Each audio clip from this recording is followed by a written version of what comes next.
नमस्कार मित्रों, आज के इस वीडियो में हम ब्लूम्स टैक्सोनॉमी के तीसरे और अंतिम डोमेन यानी साइकोमोटर डोमेन को विस्तार से समझेंगे। यह topic teaching aptitude, UGC NET, BEd, CTET और अन्य शिक्षक परीक्षाओं के लिए बहुत महत्वपूर्ण है।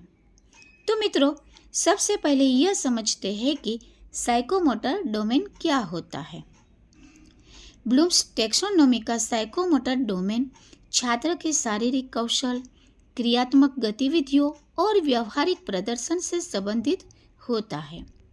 यह डोमेन यह बताता है कि कोई छात्र सीखे हुए ज्ञान को अपने हाथ, आँख और शरीर की गतिविधियों के माध्यम से कितनी कुशलता से कर पाता है। सरल शब्दों में कहे तो यह डोमेन करके दिखाने से जुड़ा हुआ होता है। उदाहरण के लिए देखें तो लिखना, चित्र बनाना, प्रयोग करना, खेलना, मशीन चलाना या किसी उपकरण का सही प्रयोग करना, ये सभी साइकोमोटर डोमेन के अंतर्गत आते हैं। अब हम साइकोमोटर डोमेन के 5 स्तरों को एक एक करके समझेंगे। सबसे पहला अनुकरण, दूसरा अभ्यास द्वारा करना, तीसरा सटीकता, चौथा समन्वय करना और लास्ट 5वां स्वाभाविकता लाना।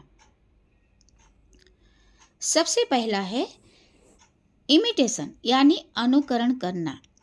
इस स्तर पर छात्र किसी कार्य को देखकर उसकी नकल करता है। यह साइकोमोटर डोमेन का सबसे निचला स्तर होता है।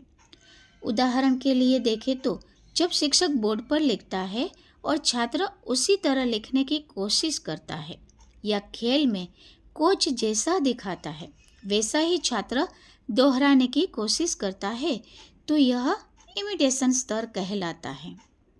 यहाँ छात्र पूरी तरह निपुण नहीं होता, वो केवल देखकर सीख रहा होता है। दूसरा स्तर है मैनिपुलेशन यानी अभ्यास द्वारा करना।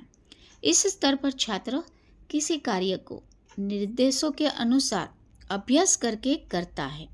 अब छात्र को हर बार देखने की जरूरत नहीं होती है, वह सीखे हुए निर्देशों के आधार पर कार्य करने लगता है। उदाहरण के लिए देखें तो जब छात्र प्रयोगशाला में निर्देश पढ़कर प्रयोग करता है या लिखावट में धीरे धीरे सुधार करता है, तो वह मैनिपुलेशन स्तर पर होता है। यह स्तर अभ्यास और प्रयास को दर्शाता है। तीसरा स्तर है प्रिसीजन यानी सटीकता। इस स्तर पर छात्र किसी कार्य को सही और कम त्रुटि के साथ करने लगता है। अब उसके कार्य में स्पष्टता और नियंत्रण दिखाई देता है। उदाहरण के लिए देखें तो जब छात्र साफ सुथरी और सुंदर लिखावट लिखने लगता है या प्रयोग को बिना गलती के पूरा करता है, तो यह प्रिसीजन स्तर का उदाहरण है।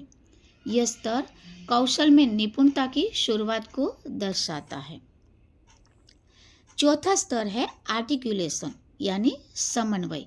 इस स्तर पर छात्र विभिन्न कौशलों को आपस में जोड़कर एक साथ प्रयोग करता है।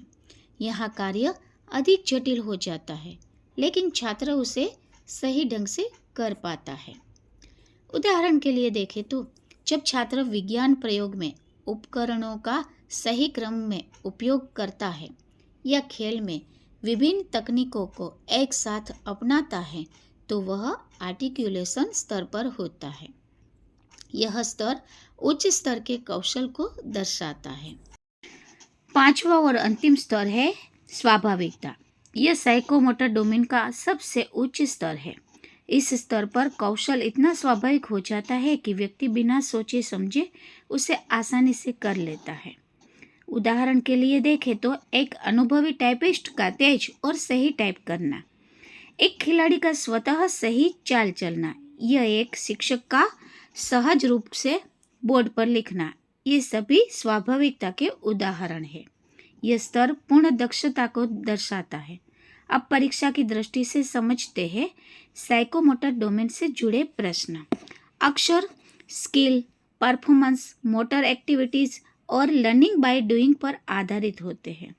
यूजीसी नेट और सीटेट जैसी परीक्षाओं में इस डोमेन से मैच द फॉलोइंग और कंसेप्ट बेस्ड एमसीक्यू पूछे जाते हैं। अंत में संक्षेप में दोहराते हैं। अनुकरण, अभ्यास द्वारा करना, सटीकता, समन्वय, स्वाभाविकता। अगर आपको यह वीडियो उपयोगी लगा हो तो वीडियो को लाइक करें, चैनल को सब्सक्राइब करें और इसे अपने दोस्तों के साथ जरूर शेयर करें। धन्यवाद।